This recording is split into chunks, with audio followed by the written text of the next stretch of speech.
keturunan Abraham yang tidak berasal dari Allah. Aku tahu bahwa kamu adalah keturunan Abraham, tetapi kamu berusaha untuk membunuh aku karena firman-Ku tidak beroleh tempat di dalam kamu. Apa yang kulihat pada Bapa itulah yang kukatakan. Dan demikian juga, kamu perbuat tentang apa yang kamu dengar dari Bapa-Ku.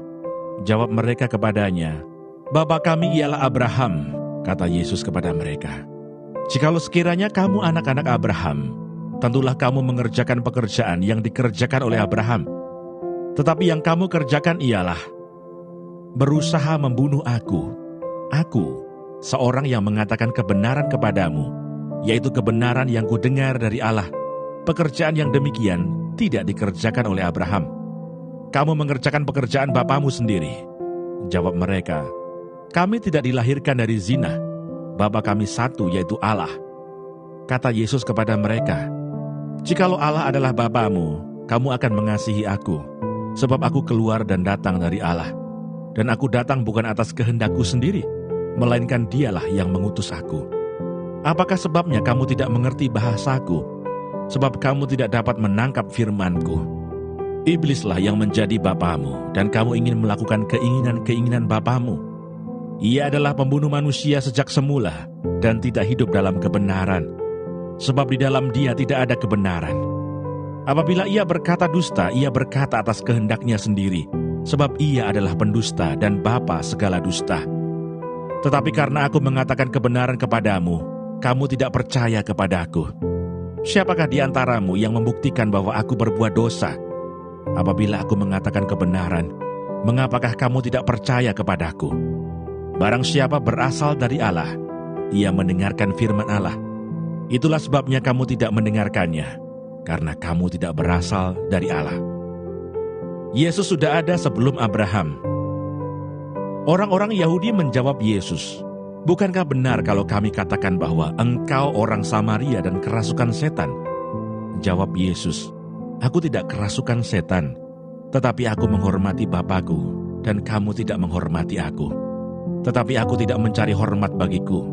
Ada satu yang mencarinya dan dia juga yang menghakimi. Aku berkata kepadamu, sesungguhnya barang siapa menuruti firman-Ku, ia tidak akan mengalami maut sampai selama-lamanya.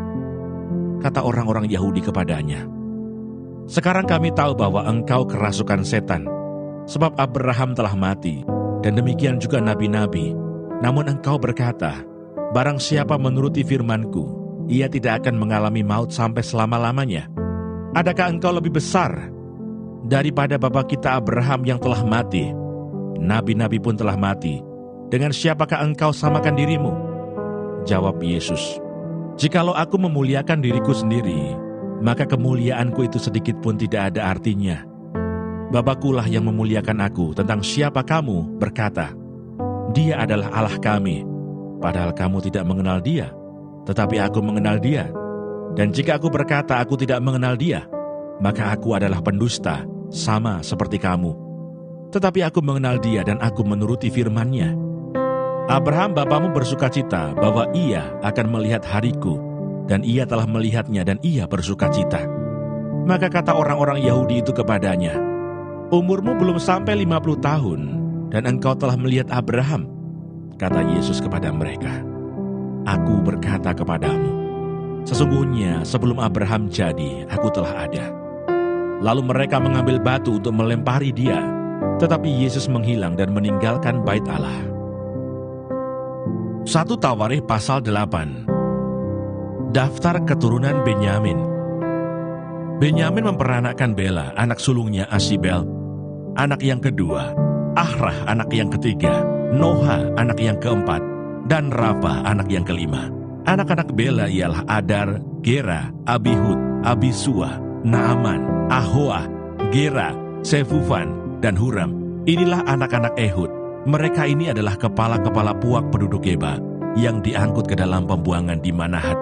Naaman, Ahia, dan Gera mengangkut mereka ke dalam pembuangan. Dia memperanakan Uza dan Ahihud. Saharai mendapat anak di daerah Moab. Sesudah diusirnya Husim dan Baara, istri-istrinya, ia mendapat anak dari Hodes, istrinya, yakni Yobab, Sibia, Mesa, Malkam, Yeus, Sokiah, dan Mirma. Itulah anak-anaknya, kepala-kepala puak. Sebelum itu dari Husim ia telah mendapat anak, yakni Abitub dan Elpaal. Anak-anak Elpaal ialah Eber, Misam, dan Semet.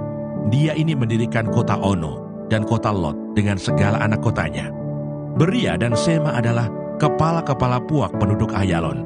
Mereka telah menghalau penduduk Gad, Ahyo, Sasak, Yeremot, Sebaja, Arad, Eder, Mikael, Yispa, dan Yoha. Ialah anak-anak Beria. Zebaja, Mesulam, Hiski, Heber, Yismerai, Yislia, dan Yobab ialah anak-anak Elpaal. Yakim, Sikri, Sabdi, Elyoenai, Siletai, Eliel, Adaya, Beraya, dan Simrat ialah anak-anak Simei. Yispan, Eber, Eliel, Abdon, Sikri, Hanan, Hanaya, Elam, Antotia, Yifdeya, dan Penuel ialah anak-anak Sasak. Samserai, Seharia, Atalia, Yaresia, Elia, dan Sikri ialah anak-anak Yeroham. Itulah para kepala puak, para kepala menurut keturunan mereka. Mereka ini diam di Yerusalem. Keturunan Saul. Tetapi di Gibeon diam bapa Gibeon, yakni Yeiel, dan nama istrinya ialah Maaka. Anak sulungnya ialah Abdon, lalu Sur, Kis, Baal, Nadab, Gedor, Ahyo, Zeker, dan Miklot yang memperanakan Simea. Juga mereka ini pergi diam berdekatan dengan saudara-saudara mereka di Yerusalem, bersama-sama saudara mereka yang lain.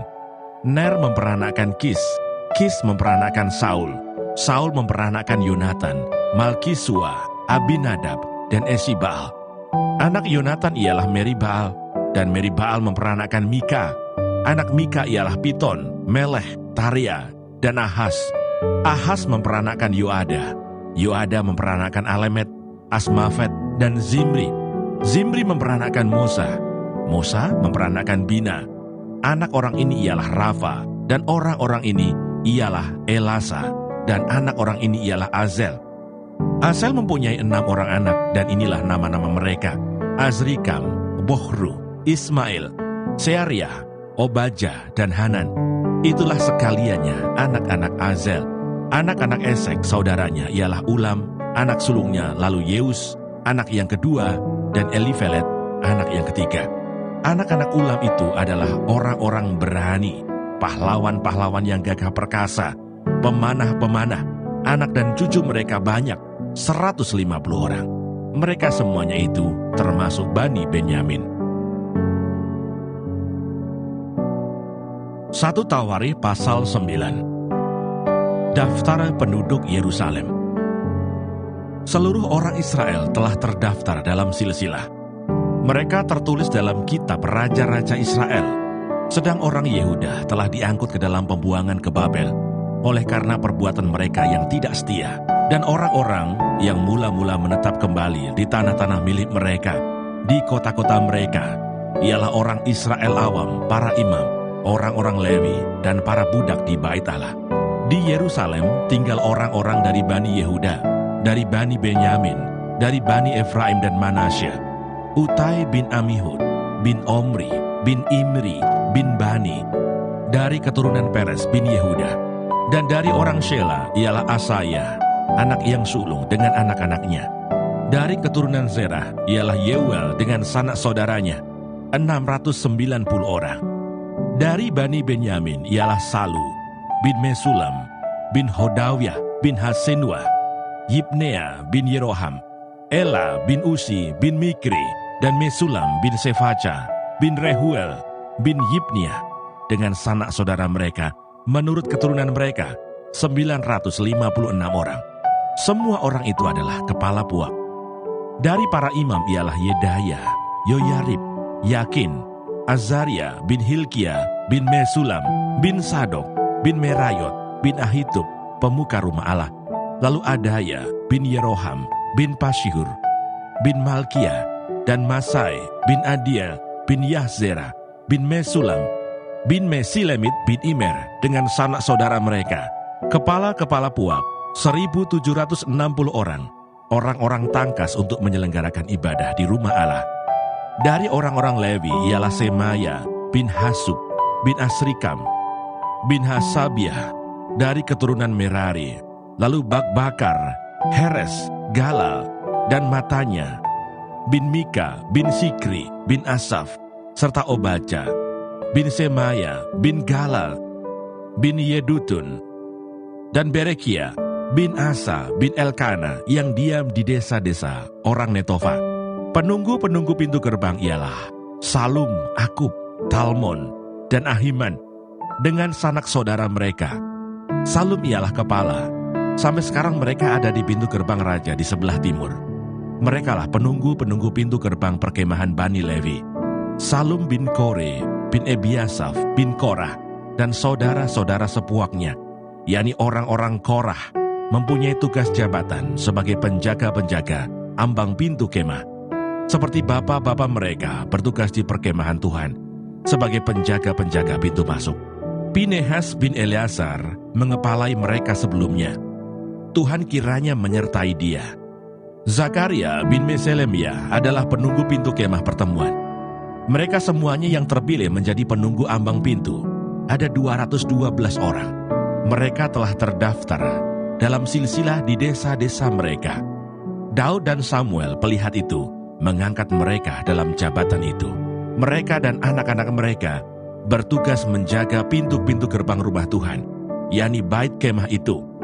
Ke arah 4 mata angin ditempatkan penunggu-penunggu pintu gerbang itu, yakni ke arah timur, barat, utara, dan selatan.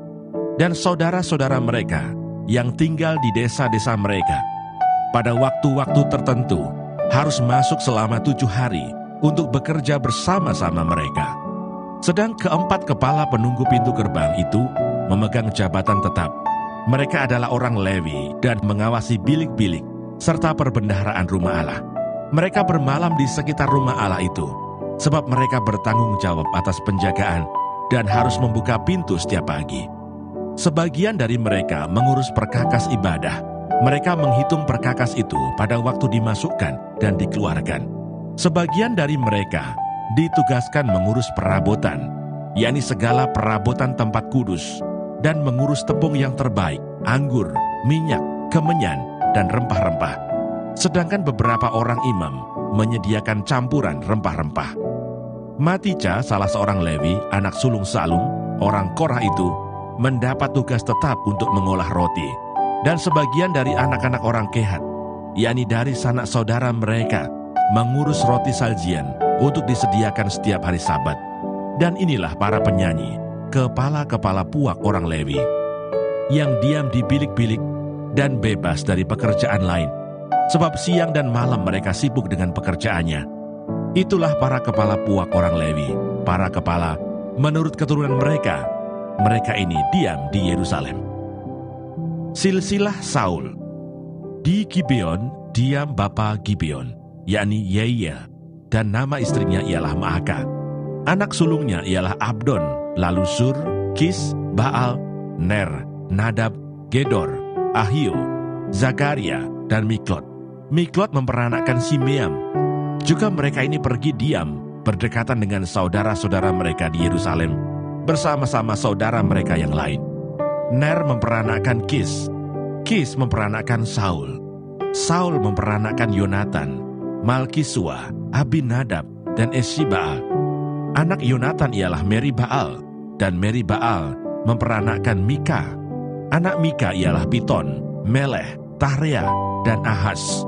Ahas memperanakkan Yairah. Yairah memperanakkan Alemet, Asmawet, dan Zimri. Zimri memperanakkan Mosa. Mosa memperanakkan Bina. Dan anak orang ini ialah Refaya. Dan anak orang ini ialah Elasa. Dan anak orang ini ialah Azel. Asel mempunyai 6 orang anak. Dan inilah nama-nama mereka: Asrikam, Bokhru, Ismail, Syariah, Obaja, dan Hanan. Itulah anak-anak Asel. 1 Tawarikh pasal 10. Saul mati. Orang Filistin berperang melawan orang Israel. Orang-orang Israel melarikan diri dari hadapan orang Filistin, dan banyak yang mati terbunuh di pegunungan Gilboa. Orang Filistin terus mengejar Saul dan anak-anaknya dan menewaskan Yonatan, Abinadab, dan Malkisua, anak-anak Saul. Kemudian makin beratlah pertempuran itu bagi Saul. Para pemanah menjumpainya dan melukainya. Lalu berkatalah Saul kepada pembawa senjatanya, "Hunuslah pedangmu dan tikamlah aku, supaya jangan datang orang-orang yang tidak bersunat ini memperlakukan aku sebagai permainan." Tetapi pembawa senjatanya tidak mau, karena ia sangat segan. Kemudian Saul mengambil pedang itu dan menjatuhkan dirinya ke atasnya. Ketika pembawa senjatanya melihat bahwa Saul telah mati, ia pun menjatuhkan dirinya ke atas pedangnya lalu mati. Jadi Saul, ketiga anaknya, dan segenap keluarganya sama-sama mati. Ketika dilihat seluruh orang Israel yang di lembah, bahwa tentara telah melarikan diri, dan bahwa Saul serta anak-anaknya sudah mati, maka mereka meninggalkan kota-kota mereka, lalu melarikan diri juga. Kemudian datanglah orang Filistin dan menetap di sana. Ketika keesokan harinya orang Filistin datang merampasi orang-orang yang mati terbunuh itu, didapati mereka Saul dan anak-anaknya tergelimpang di pegunungan Gilboa. Mereka merampasinya dan mengambil kepala Saul dan senjata-senjatanya, lalu menyuruh orang berkeliling di negeri orang Filistin untuk menyampaikan kabar itu kepada berhala-berhala mereka dan kepada rakyat. Kemudian mereka menaruh senjata-senjata Saul di kuil Allah mereka, tetapi batu kepalanya dipakukan mereka di rumah Dagon. Ketika seluruh Yabes Gilead mendengar tentang segala yang telah dilakukan orang Filistin terhadap Saul, maka bersiaplah segenap orang gagah perkasa, lalu pergi mengambil mayat Saul dan mayat anak-anaknya. Mereka membawanya ke Yabes dan menguburkan tulang-tulang mereka di bawah pohon besar di Yabes. Sesudah itu berpuasalah mereka 7 hari lamanya. Demikianlah Saul mati karena perbuatannya yang tidak setia terhadap Tuhan. Oleh karena ia tidak berpegang pada firman Tuhan, dan juga karena ia telah meminta petunjuk dari arwah, dan tidak meminta petunjuk Tuhan. Sebab itu Tuhan membunuh dia dan menyerahkan jabatan raja itu kepada Daud bin Isai. Demikianlah pembacaan firman Tuhan hari ini. Tuhan Yesus memberkati.